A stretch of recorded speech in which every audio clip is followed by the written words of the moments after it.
Hedging एक ऐसा option trading strategy है जिसके थ्रू आपका एक बहुत अच्छा खासा मानसिकता भी बन सकता है और मार्केट को समझने बूझने का भी एक बहुत अच्छा उपाय बन सकता है।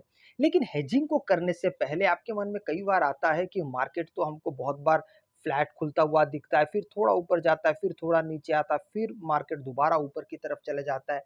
ऐसे वक्त में हम हेजिंग करें भी तो किस तरीके से करें, क्योंकि हेजिंग में तो आप एक कॉल एक पुट लेते हैं, मार्केट अगर थोड़ा-सा नीचे आके दोबारा ऊपर चले जाए या तो फिर आपका नुकसान हो जाएगा। यहाँ पे प्रीमियम डीके तो होगा ही, साथ ही आपका यहाँ पे नुकसान होने के भी चांसेस बने रहते हैं। ऐसे स्थिति में आपको यहाँ पर क्या-क्या चीज़ों का बहुत अधिक ध्यान रखना पड़ता है, इस बारे में सबसे पहले हम बात करेंगे। देखिए, सबसे पहले हेजिंग को प्रॉपर तरीके से समझने के लिए एक इंडिकेटर के बारे में मैं आपको यहाँ पे ज़रूर बताऊँगा, उससे पहले टाइम फ्रेम यहाँ पे बदल दीजिए। टाइम फ्रेम यहाँ पे आप कर लीजिएगा 5 मिनट का, ठीक है? 5 मिनट का टाइम फ्रेम करने के बाद एक इंडिकेटर आप यहाँ पर देखिएगा, डबल टॉप बॉटम अल्टीमेट लिखा हुआ है, इसको आप क्लिक कर दीजिए। इसको क्लिक करने के बाद इसके सेटिंग में चले जाइए। इसके सेटिंग में जाके यहाँ पे 10 लिखा हुआ है, इसको करिए 60 और जो टेबल है लाइन से इसकी हमको आवश्यकता नहीं है। अब इसको देखने की और समझने की कोशिश करिए। आपको यहाँ पे क्या-क्या समझ में आ रहा है, क्या-क्या दिखाई दे रहा है। आप देखेंगे ये बहुत बड़े टॉप और बॉटम के साथ मार्केट को आपको माफ़ कीजिएगा, आपको लग रहा है कि ये यहाँ से ट्रेड दे रहा है, यहाँ पे जाके एग्जिट दे रहा है, ऐसा नहीं है। लेकिन इसमें एक बात ज़रूर है कि जब ये स्ट्रैटेजी बनता है, तो वहाँ से आप बहुत अच्छी तरीके से मार्केट को समझने की कोशिश कर सकते हैं। जैसे अगर मैं यहाँ से अगर मैं इसमें चले जाता हूँ, तो इसको ज़रा आप ध्यान से देखिएगा अभी, ठीक है? ये हमारा 5 मिनट चार्ट पे है। अब इस 5 मिनट को अगर निफ्टी के हिसाब से अगर करने जाते, तो फिर इसका वैल्यू आपको कम करना पड़ेगा। उसके पीछे का भी मैं आपको कारण बताता हूँ। ये आपको करना पड़ेगा 21 पे। अब 21 पे जब आप करते तो आपको यहाँ पे क्या-क्या चीज़ें स्मूथली समझ में आता है, वो हम एक बार यहाँ पर बात कर लेंगे। देखिए, सबसे पहले यहाँ पे जैसे हम यहाँ पे 21 करते हैं, 1 मिनट के इस पे अगर आप जाते हैं तो 60 आप वहाँ पे वैल्यू दे सकते हैं। अगर 5 मिनट में आते हैं तो फिर आप यहाँ पे 21 दे सकते हैं। अब यहाँ पे ट्रेड हमको इनिशिएट करना कैसे, पहले अब वो समझ लेते हैं। इसके लिए जब ये अपीयर होगा, जब ये अपीयर होगा, उस वक्त आपको एक हेज कर लेना है। कॉल और पुट के हिसाब से आप वहाँ पर हेज कर सकते हैं। वहाँ से जैसे आप हेज करते हैं तो देखिए फिर वहाँ से मार्केट धीरे-धीरे एक अच्छे पोज़ीशन पे आता है। और जब तक आपको अपने देखिए इसका मतलब क्या है पता है? कि इसका मतलब ये है कि मार्केट एक ऐसे जगह से अपीयर होगा, जहाँ से मार्केट एक अच्छे खासे मोमेंटम के लिए आपको तैयारी करा सकता है। एक बात।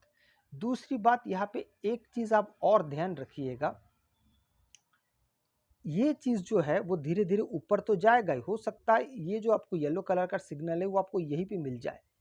लेकिन यहाँ पे मिलने के बाद आप तुरंत यहाँ से घबराइएगा मत, क्योंकि ये धीरे-धीरे फिर ऊपर भी जाएगा।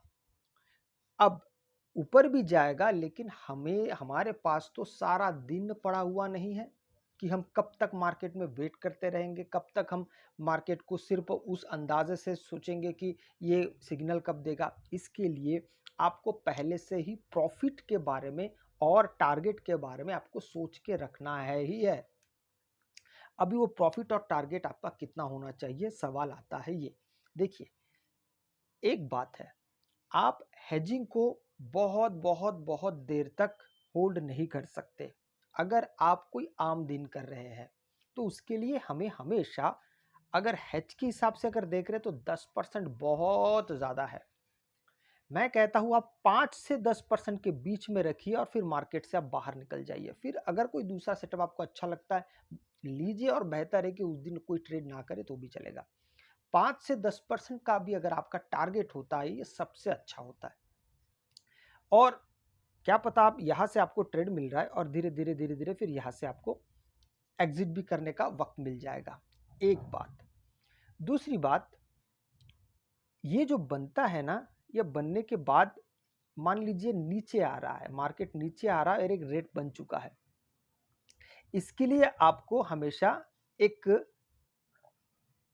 2 कैंड 2 कैंडल की आवश्यकता, अगर आप एकदम एग्ज़ैक्ट जगह से अगर आप लेना चाहते हैं, तो उसके लिए सबसे अच्छा होता है कि जब मार्केट में आपको एक अच्छा खासा एक बड़ा कैंडल अगर दिखता है तो। बड़ा कैंडल किस चीज़ का? बड़ा कैंडल अगर आपको कोई अपोज़िट कलर का, जैसे कि मार्केट नीचे आ रहा है, ठीक है? नीचे-नीचे आ रहा है और जब आपको कोई एक बड़ा ये ग्रीन कैंडल दिख रहा है, तो यहाँ से आप आपकी एंट्री आप यहाँ पे कर सकते हैं। ये बस एक आपको ओवरऑल समझाने के लिए है। लेकिन जब देखिए मार्केट यहाँ से धीरे-धीरे ऊपर जा रहा है, यहाँ पे कैंडल्स, रेड कैंडल्स जो है वो छोटे हैं। छोटे-छोटे करते-करते फिर यहाँ पे आप देखिए 2 बड़े कैंडल बने हैं। ये एक समझने की एक जगह है। हालाँकि आपको ये वाला सिग्नल यहाँ पे भी मिल सकता है जो मैंने आपको पहले ही कहा है। तो लेकिन अगर आपके टारगेट अभी तक अचीव नहीं हुए तो आप वहाँ पे वेट कर सकते हैं। ये सब इसलिए होता है कि आपको बस एक सही जगह आपको दिख जाए। इतना ही नहीं, आप इसके पहले भी अगर देखेंगे तो देखिए यहाँ पे भी देखिए, यहाँ से धीरे-धीरे मार्केट यहाँ पे आया, इस जगह से इसने सिग्नल दिया। अब यहाँ से लेके यहाँ तक भले ही इसने अगर यहाँ पे भी सिग्नल दिया होता, तो भी आपको चिंता करने की आवश्यकता नहीं, क्योंकि आप हेज कर रहे हैं। हेज जब आप कर रहे हैं तो आपको बहुत ज़्यादा परेशान होने की बात नहीं होती है, क्योंकि मार्केट तो चलता जाएगा और यहाँ पे आपने कॉल पुट दोनों लेके रखे। हमने इस इंडिकेटर का इस्तेमाल सिर्फ और सिर्फ एक बात के लिए किया है, ताकि हमें रिवर्सल का पता चल सके कि मार्केट कहाँ से रिवर्स हो सकता है, संभावित जगह। अगर आप अच्छा, इसके साथ आप और एक तौर तरीका इस्तेमाल कर सकते हैं बेटर कंफर्मेशन के लिए, वो है आप कोई ईएमए इस्तेमाल कर सकते हैं। ईएमए अगर इस्तेमाल करते हैं, यहाँ पे मैं आपको एक ईएमए इस्तेमाल करके दिखाता हूँ, तो चीज़ें आपके लिए थोड़ा-सा और अ, सहज हो जाएगा। मूविंग एवरेज एक्सपोनेंशियल, अभी इसको देखिए, इसका वैल्यू हम कर देते हैं, माफ़ कीजिए, ये तो 9 होगा बाय डिफ़ॉल्ट, इसको हम कर देंगे 15। अब देखिए 15 करने के बाद ये हमको किस तरीके से चीज़ें दिखा रहा है। हालाँकि हम ये ईएमए के बेस पे कुछ नहीं कर रहे हैं। इस बात को आप समझ लीजिएगा, इस बात को आप समझिए। यहाँ पे जब तक मार्केट इसको क्रॉस करके ऊपर नहीं जाता, ऊपर जाने के बाद फिर नीचे नहीं आता, तब तक आप ये समझ सकते हैं कि मार्केट में अभी तक बेयरिश मोमेंटम आया नहीं है।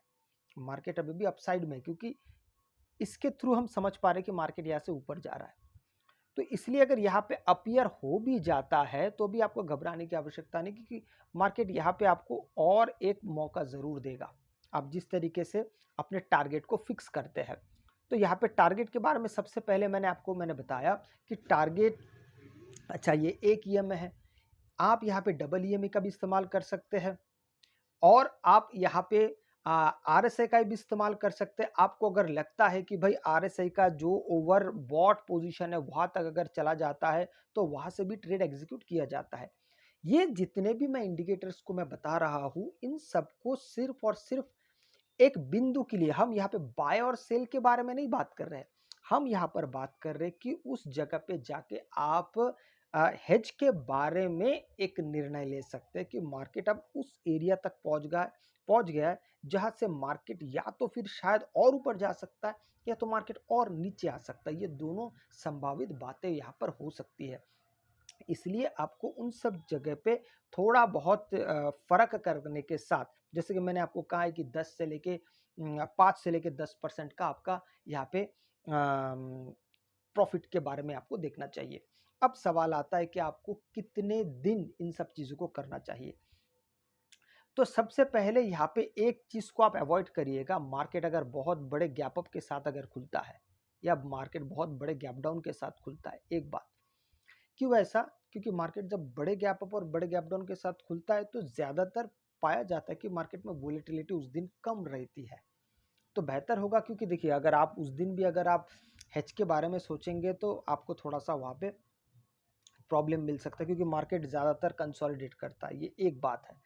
दूसरी बात, अगर मार्केट जिस दिन बहुत ऊपर-नीचे हो चुका है, मार्केट का बहुत बड़ा मार्केट ने यहाँ पे काम कर दिया है, मान मान लीजिए 200 पॉइंट 300 पॉइंट निफ्टी काम कर चुका है।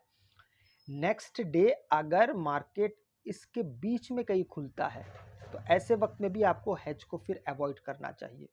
क्योंकि मार्केट पिछले दिन के हाई और लो के बीच में अगर रहता है ना, तो फिर बहुत ज़्यादा तेज़ी देखने को नहीं मिलता। हो सकता है कि मार्केट आपको मान लीजिए यहाँ पे 25,000 है और नीचे आया मान लीजिए मार्केट 24,800। मैं एक अंदाजे से एक बात कर रहा हूँ। ये एक दिन का है, लास्ट डे, इसको लास्ट डे समझ लीजिए कि मार्केट 200 पॉइंट ऊपर नीचे हुआ था। यहाँ पे हाई है, यहाँ पे लो है। अब अगले दिन मार्केट बीच में कहीं खुला, तो बीच में अगर खुलता है तो ऐसे वक्त पे फिर आपको हेजिंग को अवॉइड करना चाहिए। क्यों? क्योंकि यहाँ पे आपको उस दिन मोमेंटम बहुत स्लो दिखेगा। अगर मोमेंटम स्लो होगा तो फिर आपके वहाँ पर प्रीमियम बढ़ेंगे नहीं। इसलिए आपको चीज़ों को बहुत संभल के, हर बार हर जगह पे हेज नहीं किया जा सकता। अगर कोई कहता है कि हर रोज हेज किया जा सकता है, तो शायद उसके लॉजिक के हिसाब से सही होगा, लेकिन मुझे ऐसा लगता है कि हर रोज हेजिंग नहीं हो सकती है, संभव नहीं है हेजिंग, हर रोज नहीं है। उसके लिए हमको उसके लिए भी प्राइस एक्शन की आवश्यकता पड़ती है। हाँ, कुछ ऐसे-ऐसे दिन हैं जब मार्केट बहुत ज़्यादा हाईली वोलेटाइल होता है, हम इस बात को मानते हैं। जैसे कि अगर आप बहुत बड़े-बड़े इवेंट्स को अगर ले लेते हैं, जैसे आरबीआई का जो पॉलिसी आता है उस दिन की बात अगर करते हैं, या फिर जो अ, फाइनेंस जो हमारा जो बजट डे होता है उस दिन की बात करते हैं। लेकिन पिछले 2 साल से हमने देखा कि 2024 और 2025 मार्केट लगभग साइडवेज रहा है। तो इसलिए पर्टिकुलर पिछले दिन को देख के, पिछले दिन के हाई लो को देख के भी हमको बहुत कुछ समझ लेना चाहिए। जैसे कि और एक बात है, देखिए, मान लीजिए मार्केट ये एक दिन का है, मार्केट यहाँ से ऐसे चला है, ये हाई है, ये लो है।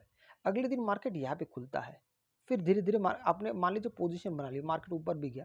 अगर मार्केट वापस नीचे की तरफ पिछले दिन के हाई को ब्रेक करके नीचे की तरफ आ रहा है ना, तो यहाँ पे ज़्यादातर मार्केट दोबारा साइडवेज होने के लिए पूरी तरीके से तैयार रहता है।